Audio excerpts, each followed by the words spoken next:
안녕하세요. 오늘의 데일리 뉴스레터에 오신 것을 환영합니다. 1. 한국은 특별합니다. 2. 일본은 극우의 늪에 빠져. 3. 1. 한국 KF21 부럽지 않다. 한번 진실을 알아봅시다. 영화나 소설에서만 볼 수 있었던 메뚜기의 재앙이 현실에서 일어나고 있습니다. 지난 14일 미국 농업 전문 매체 더캐틀과 로이터 등 많은 해외 언론들은 이탈리아 사르데냐 섬 대부분이 메뚜기떼의 습격으로 피해를 입었다고 전했습니다.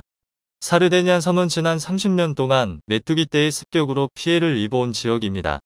하지만 올해 피해 규모는 가장 심각한 것으로 알려졌는데요. 난생 처음 겪는 대규모 메뚜기떼의 습격의 공포에 휩싸인 주민들은 두려움에 떨고 있습니다. 사르데냐 섬에서 농장을 운영하는 농부들은 로이터와의 인터뷰에서 연료비 상승과 메뚜기떼의 습격이 겹쳐 농사를 이어가기 힘들다며 어려움을 토로했습니다. 이렇게 3,600억 마리의 메뚜기떼가 이탈리아 사르데냐 섬과 동아프리카, 서아시아, 남아시아를 휩쓸고 파키스탄과 인도에도 나타나면서 중국에까지 방제 비상이 내려진 상태인데요. 동아프리카 지역이 초토화된 데 이어 케냐에서 105만 헥타르의 경작지가 공격을 받았고, 에티오피아는 20만 헥타르의 농경지와 35만 6천 톤에 달하는 농작물을 잃었으며 인도는 555만 헥타르의 농경지가 피해를 보면서 대거 우피약 1,660억 원 이상의 경제적 손실을 입었다고 합니다. 이렇게 갑작스러운 메뚜기떼의 출몰은 기후변화의 영향이 큰 것이라고 하는데요. 메뚜기는 고온 건조한 기후의 알을 낳기 때문에 메뚜기떼 출몰의 주된 원인은 기온 상승과 더불어 강수량 부족으로 인한 가뭄으로 알려졌습니다. 암컷 메뚜기 한 마리는 한 번에 300개의 알을 낳는데요. 2019년 이후 아프리카에서 단시간에 600억 마리 이상의 메뚜기가 발생했고, 그 무리의 규모가 길이 60km, 폭 40km에 달할 정도로 엄청나다고 합니다. 이렇게 무리를 형성한 메뚜기떼는 종류를 가리지 않고 모든 농작물을 먹어버리는데요. 성인 남자의 손가락 정도 크기의 사막 메뚜기는 하루에 자기 몸무게 2배 이상의 작물을 먹어 치웁니다.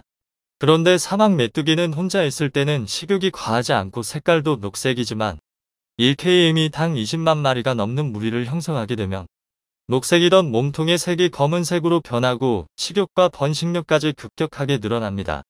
FAO에 따르면 1km 규모의 사막 메뚜기떼가 지나가면 3만 5천 명의 하루치 식량이 사라진다고 알려졌습니다. 이로 인해 아프리카에서는 1,000만 명가량이 심각한 식량 위기를 겪고 있는데요. 더욱 끔찍한 사실은 사막 메뚜기떼는 바람을 타고 하루 최대 200km까지 비행이 가능하다는 것입니다. 재앙과 같은 식량 위기를 만들고 있는 사막 메뚜기떼의 공격을 막아낼 방법은 없을까요? 안타깝게도 획기적인 수단은 아직 없다고 합니다. 사막 메뚜기의 페로몬을 조작해 그 습성을 바꾸는 방법을 고안하기도 했고, 사막 메뚜기만을 살상하는 곰팡이를 연구하기도 했지만 실질적으로 상용화되기는 어려운 단계라고 합니다. 현재 아프리카는 거점별로 대량의 살충제를 구비하고 살충제를 뿌리는 것으로 메뚜기떼를 겨우 막아내고 있는 실정이라는데요. 이전에는 메뚜기를 식용으로 먹기도 했지만 살충제를 사용한 후에는 독성 때문에 먹을 수도 없죠. 사막 메뚜기떼가 이탈리아 지역을 넘어 중국과 인접한 파키스탄과 인도까지 위협을 하면서 중국 정부의 걱정도 이만저만이 아닌데요. 중국은 사막 메뚜기떼를 대비하기 위한 자구책으로 10만 오리 부대를 내놓았습니다. 일반적으로 오리 한 마리가 하루에 먹는 메뚜기는 200마리 이상으로 알려져 있습니다. 메뚜기를 잡아 먹도록 훈련된 오리의 경우 단숨에 400마리 이상의 메뚜기를 먹을 거라는 거죠. 중국은 인접 지역인 파키스탄에 10만 오리 부대를 보낼 것을 계획했는데요. 하지만 정작 파키스탄 현지에서 지원 작업 중인 중국 전문가들은 10만 오리 부대에 대해서 무척 회의적인 반응이었다고 합니다. 중국에서 메뚜기떼 퇴치 지원을 위해 파키스탄에 파견된 전문가인 주징치아는 오리가 생존하기 위해서는 물이 필요하지만 파키스탄의 피해 지역은 사막인데다가 온도가 매우 높아서 오리가 생존하기에 매우 부적합하다. 또한 오리를 해외로 보내기 위해서는 서류 절차가 복잡할 뿐 아니라 오리 부대는 소규모 지역에서만 효과를 볼 수 있다고 했습니다. 이에 대해 글로벌 타임스는 오리 부대 파견 방안은 터무니없고 전문가의 권위에 대한 모욕이라는 의견이 전문가 사이에서 나온다고 전하기도 했는데요. 한 대륙을 식량 위기로 몰아넣고 바다를 넘어 다른 대륙에까지 날아가는 사막 메뚜기떼의 재앙을 중국은 너무 쉽게 생각한 것입니다. 이후 중국 또한 메뚜기 떼의 공습을 받는데요. 국경지대인 윈난성 등 국경지대의 피해 면적은 92제곱킬로미터에 달한다고 합니다. 그런데 중국을 공습한 메뚜기 떼는 사막 메뚜기와는 다른 종이라고 합니다. 중국 남부에 이어지는 폭우와 홍수가 대규모 메뚜기 떼를 형성하게 된 거죠. 결국 중국은 10만 오리 부대를 해결 방안으로 쓰지는 못했습니다. 대신 무인 드론과 방제 인력 4만 명을 투입해 확산 방지에 나섰지만 피해 규모는 좀처럼 줄어들지 않았다고 합니다. 아프리카의 사막 메뚜기떼에 이어 중국에 자체적으로 출몰한 메뚜기떼까지 코로나의 변이와 싸우기도 벅찬 지금 지구촌 곳곳이 메뚜기떼로 인해 고통받고 있는데요. 그렇다면 중국과 인접한 한국은 메뚜기떼로부터 안전할 수 있을까요? 다행스럽게도 한국은 아직까지 메뚜기떼로 인해 피해를 입은 전례도 없을 뿐더러 중국에서 메뚜기떼가 한국에 오려면 해발 2000m에 달하는 험난한 산맥을 넘어야 하기에 사막 메뚜기떼가 한국에 오는 것은 거의 불가능하다고 합니다. 혹시라도 한국에 넘어오더라도 외래종의 무덤인 한국에서 살아남기란 쉽지 않을 것으로 예상되는데요. 최근 서울 서부권과 경기 고양시 일대에서 출몰한 일명 러브버그의 경우에서도 증명됐죠.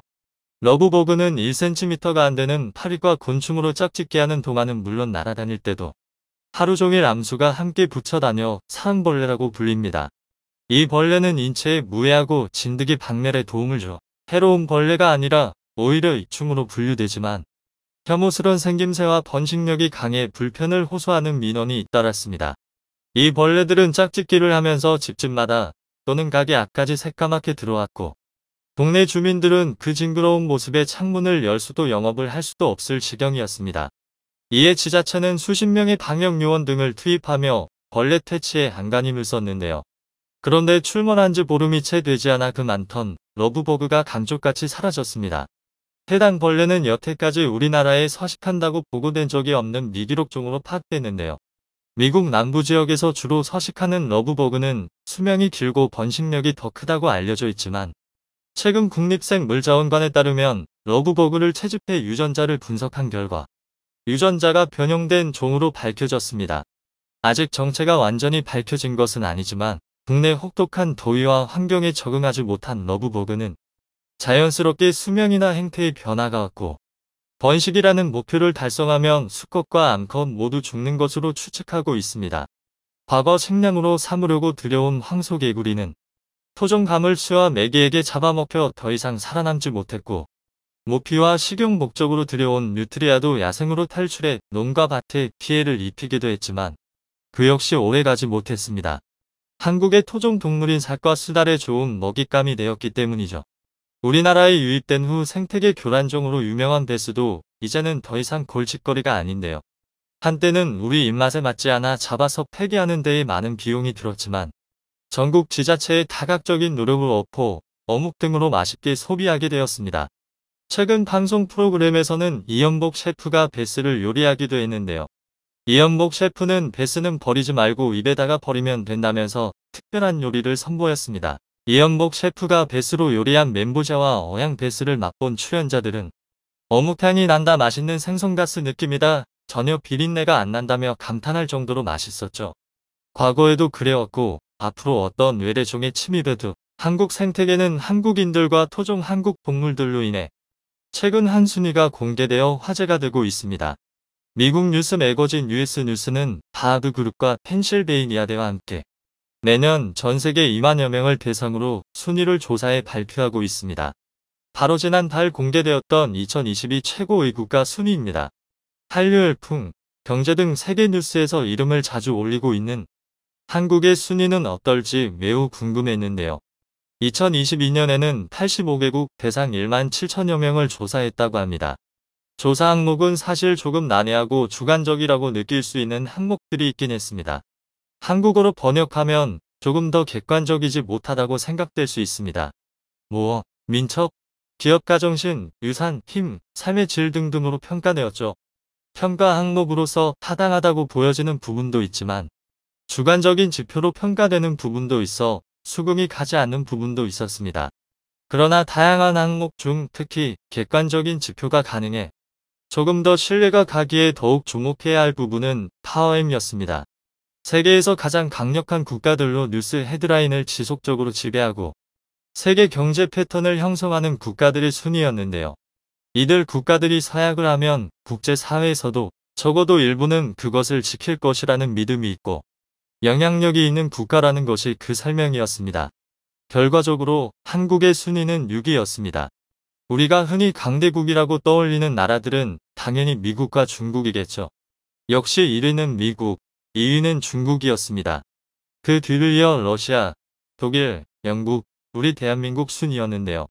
7위는 프랑스, 8위는 일본이 차지하고 있었습니다. 다른 나라들의 순위를 조금 더 살펴보면 9위는 아랍에미리트 연합국, 10위는 이스라엘, 11위는 사우디아라비아, 12위는 캐나다, 13위는 인도였습니다. 한국의 순위는 2019년 발표에는 10위, 2020년에는 9위, 2021년은 8위였던 것으로 확인되었습니다. 매년 한 계단씩 꾸준히 상승하고 있었음을 볼 수 있는데요. 한국은 파워 임의 부문에서 평균 64.7점을 받아 이 부분 6위를 취재했던 것입니다. 세부 항목 중에서도 수출이 강하다 84점, 경제적 영향력 79.8점, 강력한 군사 79.1점 등 높은 점수를 차지한 것으로 볼 수 있었습니다. 반면 리더 22.5는 다소 낮은 점수였습니다. 이 순위를 매년 조사하고 발표하는 매체는 한국의 성장을 인상 깊게 평가하고 있었습니다. 조사 설명에 따르면 한국은 1960년대 이후 계속해서 성장에 박차를 가하고 있으며 빈곤이 크게 감소하고 있는 나라라는 설명으로 시작하고 있었습니다. 더불어 서울에 주목을 하며 주요 수출품인 기술력과 자동차를 대표하는 삼성, 현대의 본사가 있는 곳이라는 소개를 했는데요. 한국 기업들이 한국을 대표할 정도로 크게 자리 잡고 있는 모습이었습니다. 그만큼 현재 세계적으로 한국 기업이 강세를 보이고 있다는 것을 알 수 있었습니다. 우리 한국은 현재 7번째로 큰 수출국이자 11번째로 큰 경제 규모를 자랑하고 있죠. 우리나라가 주로 높게 나온 부문을 살펴보면 최근 많이 이슈가 오르고 내린 분야로 설명할 수 있을 것 같은데요. 한국은 반도체, 전기차, 바이오 등 미래산업의 핵심 가치라고 불리고 있는 산업 분야의 선두주자라 할 수 있을 정도로 강세를 보이고 있습니다. 또한 올해 방위산업 분야는 우크라이나 전쟁 이슈와 맞물려 냉위를 떨치고 있다고 해도 과언이 아니죠. 이런 국제 정세를 다반영하고 있는 부문이 파워임 순위라고 봐도 무방할 것 같습니다. 세계 패권 다툼을 하고 있는 미국과 중국이 나란히 1위와 2위를 차지하고 있는 것을 봐서도 경제력을 대표할 수 있는 순위라고 볼 수 있는데요. 1960년 한국 전쟁 이후 황폐해졌던 곳에서 불과 60년 만에 눈부신 성장을 할 수 있었던 것에 모두 놀라고 있습니다. 그래서 한국의 성장을 더욱 눈여겨볼 수밖에 없고 6위로 뛰어오른 한국을 견제하는 세력이 갈수록 늘어나고 있음을 최근 느낄 수 있습니다. 최근 미국의 일하법, 반도체 과학법, 원전 수출법 등 여러 법안을 통과시켰던 행보는 전 세계적으로 우려가 될 정도로 자국주의를 향해 가고 있는 상황인데요. 중국 견제를 표방하고 있지만 반도체, 전기차 등 한국이 선도적인 분야이기에 한국의 위기를 가져다 주고 있는 부분이 추후 어떻게 작용될지 관심이 모아지기도 합니다. 세계 최고 강대국 사이에서 화두가 되어 세계 경제를 이끌어가고 있는 점은 정말 대단하다고 할 수 있는 부분입니다. 하루아침에 만들어진 경제 강대국은 아니죠. 이렇다 할 지하자원 하나 없이 국민 한 사람 한 사람이 오랜 시간 노력하며 이룬 결과라고 할 수 있습니다.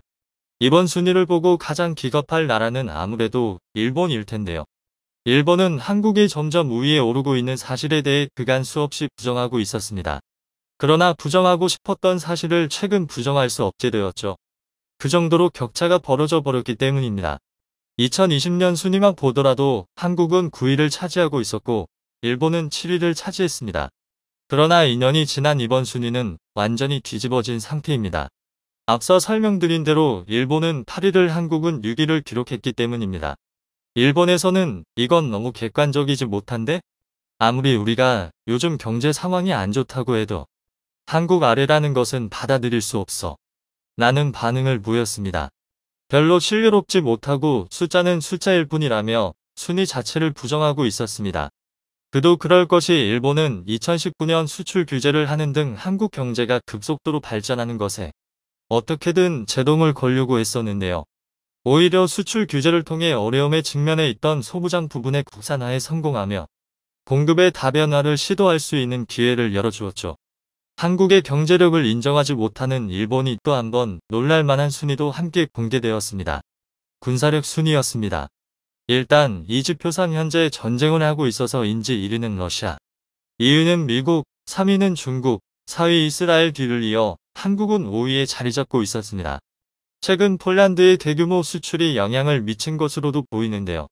K9 전차를 비롯해 대량의 무기 수출로 올해 연초에 목표로 잡았던 150억 달러를 넘어 200달러까지 가능할 것이라는 예상이 나오고 있습니다. 폴란드를 뒤이어 슬로바키아도 FA-50과 K2 구매를 희망한다는 의사를 적극적으로 밝히고 있고, 루마니아, 말레이시아 등도 수출 계약에 한 발짝 다가갔다고 볼 수 있습니다.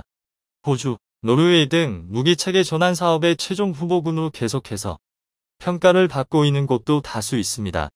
한국과 일본의 차이는 강력한 군대 부문에서 극명한 차이를 보이고 있는데요. 한국은 79.1점인 반면 일본은 25.3점을 기록하고 있습니다. 이 부문에서 격차는 점차 벌어질 것으로 보이죠. 일본은 결국 무기 수출마저도 한국의 패배, 반도체, 가전의 패배에 이어 방산업도 살리지 못해라는 기사를 통해 일본의 현 상황에 대해 보도한 적이 있었는데요. 패배라는 자극적인 단어를 먼저 사용하면서 자아성찰을 하고 있었던 부분은 굉장히 이례적이라고 할 수 있습니다. 최근 한국 방산의 두드러진 활약을 되짚어보며 일본 방산업계의 현실에 대해 한탄하는 내용이었는데요. 지난 8년 동안 일본의 방산 완성품 수출은 거의 한 건뿐이라고 직시하고 있었죠. 이러한 방위산업을 포함한 경제적 격차는 점차 벌어질 수밖에 없을 것으로 보입니다.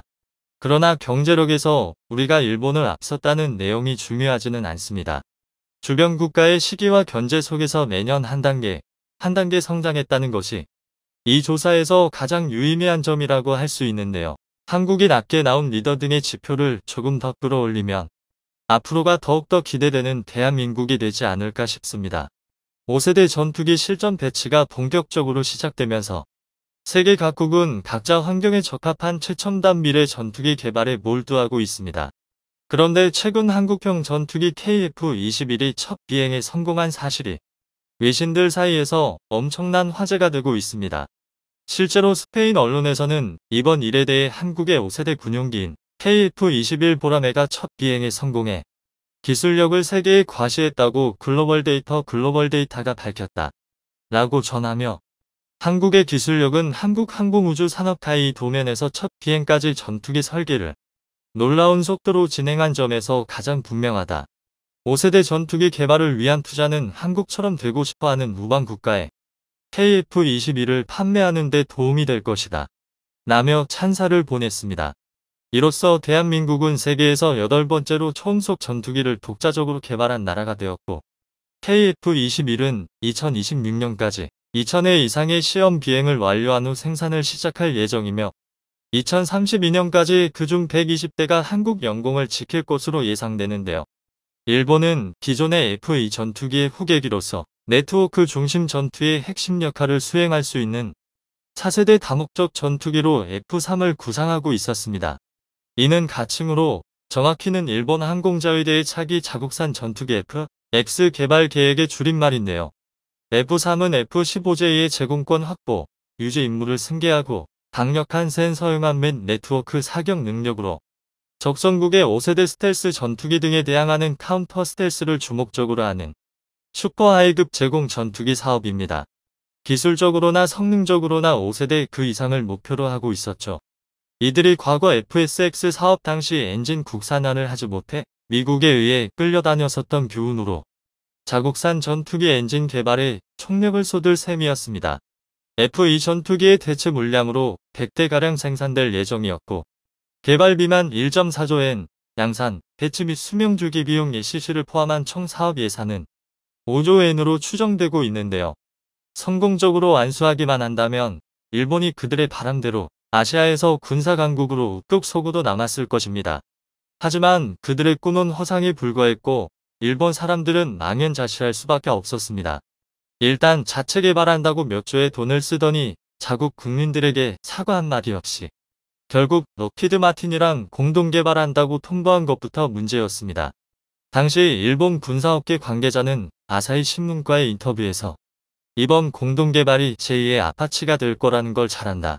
미국은 공동개발할 때 한 번도 핵심 기술을 알려주지 않는다. 엔진룸은 열어볼 수도 없다. 그리고 일본 현지 조립 단가도 최종적으로는 몇 배는 오른다. 우린 미국의 손에서 놀아날 것이라고 토로했습니다. 애초에 F2 전투기의 후속 모델로 F3 개발에 투자를 늘리며 적극적으로 6세대 전투기를 완성하기 위해 미쓰비시 중공업, 록히드 마틴에 함께 F-22와 F-35 스텔스 전투기의 기술적 하이브리드를 원했지만 막대한 예산과 미국의 완전한 기술 이전은 현실적으로 어렵다는 관측이 압도적입니다. 애초에 F-3은 시작부터 그저 일본 특유의 겉모습만 포장하는 것에 지나지 않았다는 것이 잘 나타나는 맹점이 두 개 존재합니다. 미국 국방 및 국제정치 전문 매체 내셔널 인터레스트에 따르면 그 첫 번째 이유는 6세대 전투기를 운운하기에는 5세대 전투기조차 제대로 보급이 되지 않고 있다는 점입니다. 단계적으로 진행되어도 제대로 실현이 될까 말까한 6세대 전투기 프로젝트가 제대로 된 5세대 전투기조차 만들지 못하는 나라에서 가능하냐는 의문이 든다는 것인데요. 두 번째로는 6세대 전투기에 적용될 기술들은 아직 검증되었다고 말하기에는 너무 이른 단계라는 것입니다. 1993년부터 컨셉이 잡히기 시작한 F-35가 실제로 운영되기까지 얼마나 시간이 걸렸을까요? 무려 26년입니다. 그럼에도 불구하고 F-35에는 해결해야 할 기술적인 문제점들이 아직도 많습니다. 사실상 일본이 F-3이 한국의 KF-21처럼 자체 개발이라는 타이틀을 달고 나오는 것은 힘들다는 관측이 압도적입니다. 이에 일본은 자체적인 능력의 한계를 느끼고 FX 사업을 영국의 템페스트 사업과 아예 합치기로 결정했는데요. 실제로 7월 14일 로이터 통신은 일본의 FX 사업이 영국의 템페스트 사업과 한 개의 단일 프로젝트로 합쳐질 것이며 연말까지 합의될 예정이라고 독점 보도했습니다. 다시 말해 일본의 계획이 완전히 엎어졌다고 봐도 되는 상황에 한국의 이번 소식을 전해들은 일본인들은 겉만 번지르르했던 자국의 실태에 대한 실망감이 이루 말할 수 없었습니다. 이 때문에 그들은 일본 군사 전문가가 이번 상황에 대해 분석한 글의 댓글창에서 뜬금없이 한국을 비난하며 그 회포를 풀고 있습니다. 한국 최초의 국산 전투기 KF-21의 전략적 겸손이란? 이라는 제목의 글의 대략적인 내용입니다. 2022년 7월 19일 첫 비행에 성공한 한국 카이의 신형 전투기 KF-21 보람에는 아시아에서는 중국에 이어 두 번째 국가가 되는 실용 스텔스기로 한국에 있어서는 최초로 전투기용부터 개발한 기념해야 할 기체입니다. 이 기계에 대해서는 성능도 성능이지만 다양한 점에서 일본이 주목해야 하는 포인트가 있다고 생각됩니다. 그 대표적인 점은 제조사인 카이 스스로가 KF-21을 최신 세대기로 내놓지 않은 점입니다. 애초에 일본보다 먼저 실용 스텔스 전투기를 완성시킨 한국은 이전부터 군용기의 개발에 정진하고 있었습니다.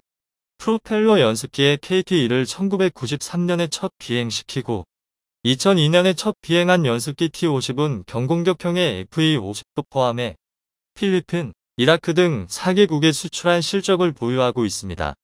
그리고 이번에 처음 비행한 KF-21에 대해 카이는 성능면에서 전투기의 세대 구분을 성능에 플러스 알파가 있다고 하면서도 제4.5세대라고 칭하며 보잉 FA-18F 슈퍼넷과 유로파이터 타이푼과 같은 4.5세대 전투기와 F-21 래터, F-35 라이트닝 II와 같은 제5세대 전투기 사이의 능력을 가진다고 설명하고 있습니다.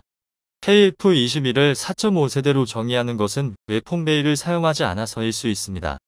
다만 한국이 KF-21을 이렇게 겸손하게 표현하는 데는 성능 이외의 목적이 있을 겁니다. 굳이 4.5세대기라고 자칭하고 있는 것은 수출의 성공에 의한 자국 산업 발전 때문이라고 관측됩니다. 높은 성능은 오히려 주변 국가의 군사 균형을 무너뜨리고 긴장을 높일 수 있죠. 반면 0.5라고 하는 차이라면 배치 후에 업데이트로 5세대기가 되는 일도 있을 것이고 수면 밑에서 어필하기도 좋습니다. 여기에 T-50의 수출을 성공시킨 카이의 전략적인 계산을 볼 수 있습니다. 전투기의 수출 경험이 없는 일본보다 해외 세일즈의 노하우를 가지고 있는 것은 틀림없을 것입니다. 이 밖에도 그는 일본이 한국보다 늦었다는 사실을 강하게 지적하며 일본 군사업계의 각성을 촉구하고 있는데요. 어떻게 보면 자국을 생각해 당연한 말을 하는 것인데 일본인들의 반응은 참담했습니다. 신칸센에 맞서 최고 속도를 이겼다고 해서 신칸센의 운영 안전을 이긴 것은 아니다. 문제는 적 전투기를 쏘아 떨어뜨릴 수 있는지, 쏘아 떨어지는지의 차이일 것이다. 움직이는 적을 만들어도 전략상 의미는 없다. 국산 음속이기 때문에 기술적으로 기쁜 모양인데 고작 유지보수, 운영에 문제가 있다면 의미가 없다. 물건을 만드는 데 있어 생각하는 것과 써먹는 방법의 차원이 전혀 다르기 때문에 일본에 있어서는 참고도 위협에도 상대도 되지 않는다. 그 비행기 날아? 착륙할 수 있니? 추락은 착륙이 아니야. 한국에서만 품질 관리한다니 안심이 안 돼. 사는 나라가 있을까? 아직 눈에는 보이지 않는 여러 가지 문제점이 뒤늦게 나올 것이 뻔하다. 구입을 검토하는 나라는 KF-21의 상태를 보면 그만둬야 할 거야. 재밌는 것은 추천 메뉴에서 싫어요가 많이 달린 댓글들은 오히려 정상적이었습니다. 일본은 어느새 한국의 모든 분야에서 쥐고 있다. 이것은 일본 정부가 기술 개발을 늦추거나 일본 경제를 망치고 일본의 경영자들이 눈앞의 이익에 사로잡혀 돈 드는 기술의 개발을 안 해왔기 때문이다. 한국은 반도체 분야에서는 삼성을 중심으로 세계 최고 자리를 차지하며 조선, 항공기, 자동차, 전자산업에서도 일본은 거의 따라잡혔다. A 드론에서도 일본은 유럽과 미국에 10년 뒤처져 최근까지 방위성은 중국제의 드론을 사용해 기지의 보안이나 공중 촬영에 사용하고 있어. 기지의 정보는 중국에 누설되고 있다고 미국에 지적당한다. 최근에는 국산화를 하려고 하고 있지만 국산화는 아직 한국에 뒤떨어진다. 임금도 한국이 더 많이 주고 해외 진출도 한국이 부지런하다. 일본의 정치인은 일본을 좀 생각해 주었으면 한다. 일본은 갈라파고스 제품이 특기니까 세계 최고의 제품을 만들겠답시고 용쓴다. 일본인의 이상한 자존심이 일본을 이륙국으로 만들어버렸다. 사고, 적당한 성과의 제품을 필요로 하는 국가는 얼마든지 있다. 자국의 산업 발전이나 기술 향상을 생각하고 있다면 일본보다 훨씬 똑똑하네요. 좋은 경험이 될 것 같아요. 한편 세계는 빛 좋은 개살구였던 일본의 F3보다 실질적으로 다양한 부분에서 성과를 보여주는 한국의 KF-X 사업에 훨씬 주목하고 있습니다. 야심차게 돈을 쏟아붓는다고 광고해놓고 별다른 소식이 없는 일본의 상황과 달리 한국은 이미 상당한 미사일 전술과 AI 기술을 접목해 자주 국방을 위한 준비를 빠르고 꾸준하게 해온 결과 KF-21의 초도 비행을 성공적으로 마쳤습니다. 차기에는 한국이 더욱 가성비 좋은 6세대 전투기에 근접할 수 있을 것으로 전 세계 업계는 보고 있으며 중국 역시 일본보다는 KF-X를 몹시 경계하고 있습니다. 이 같은 관심으로 기술력을 인정받아 다른 국내 방위산업에도 긍정적 효과로 이어질지 주목되는 상황입니다. 영상이 도움이 되셨다면 구독과 좋아요 부탁드리며 오늘도 감사합니다. 최고로 멋진 하루 보내시길 바랄게요.